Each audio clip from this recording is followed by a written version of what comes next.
Ladies and gentlemen, we're going to come to a very special part of this evening. You've heard a little bit about how Doug and Amanda got started. You've heard some of the stories along the way, and some of you were even there for many of the stories. But tonight, I hope to put it all in perspective for you this evening. First off, the love story of Doug and Amanda, as sweet as ice cream.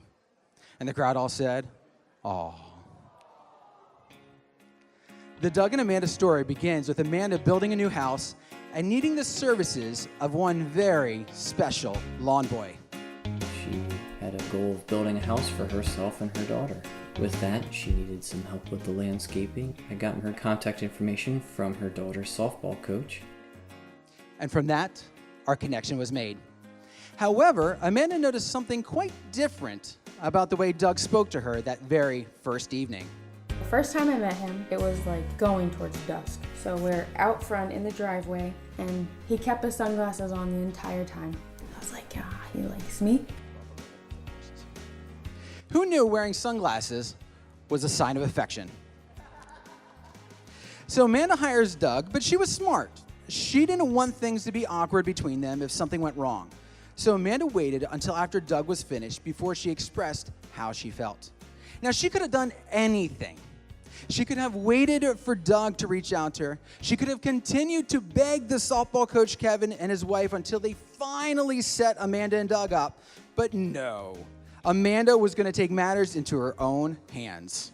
I texted him and said, "So I hear you're asking about me." And he said, "I guess I can't trust Kevin." So he thought he could trust Kevin right away. And I said, "No, you can trust him. Guess what? I was asking the same thing about you."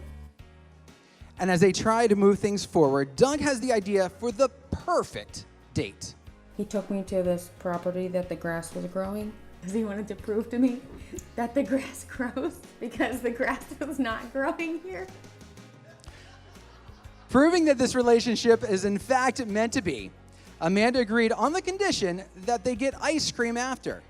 Now, I'm not going to say Doug was new to the ice cream game, but he's kind of an ice cream virgin. He basically only ate vanilla, plain vanilla. That is it. Like, I couldn't even convince him that there's a better world out there beyond vanilla. Now, fortunately for all of us, the story continues.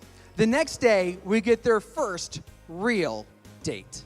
Our first date was kind of unique. We actually got up early one morning and we went to church. After church, we went to the park and we went for a long walk and we talked quite a bit. And we spent the whole day together, just kind of learning each other's past and future goals and spending quality time together. Now, this was a marathon date, one that went all day, but it just felt right. Conversations of likes and dislikes, goals, future plans, relationships, and just getting to know one another on a deeper level filled the day. Neither Amanda nor Doug were looking for anything, yet here we sit. My mom has always said that, even though I don't like to give my mom credit for ever being right, but she said you'll find them when you're not looking. And that's exactly what happened. There was something else special that happened on this date. Our couple shared in their very first kiss. I could tell he wanted to kiss me for quite a while. I was giving a hug and a hug and a hug and a hug that lasts forever. And I finally just looked up at him and I'm like, "Are you gonna kiss me?"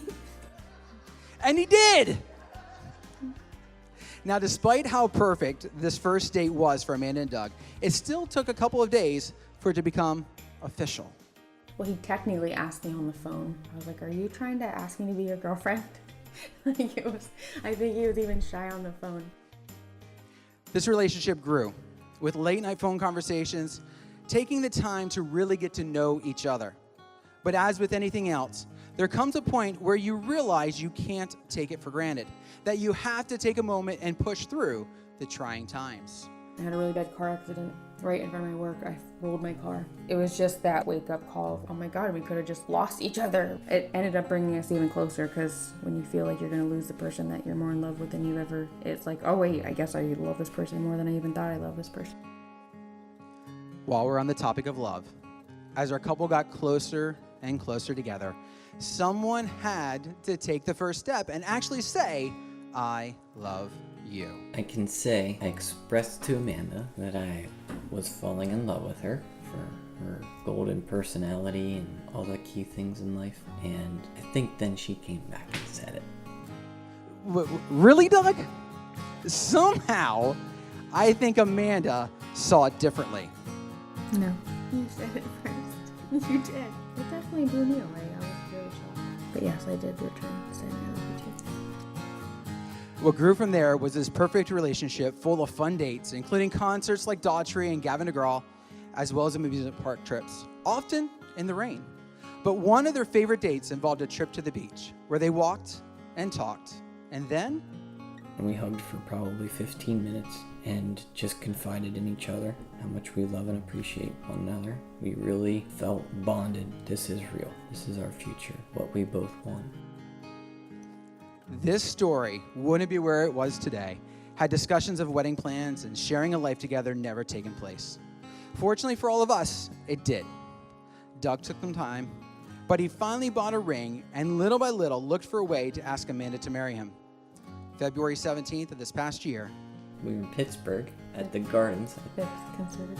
and it just so happened we were looking at all the beautiful flowers, and it just so happened there was another wedding there, and we were looking at their whole layout, how they had put everything together for the ceremony and stuff. And So he was like behind me and like, oh, just looking at the flowers together. And I could just like tell something was going on. I kind of looked and he was like reaching in his pocket. So he was like digging and digging and digging. So I knew, I'm like, oh, well, that's kind of obvious, right? So he just kind of like got it out and like went like this. I said, are you going to get down on one knee? So he did. And he looked up. I said, are you going to ask me? So then he asked me. He said yes. and that yes brings us to this moment. The sprinkles on our ice cream. The marriage of Mr. and Mrs. Douglas Madison.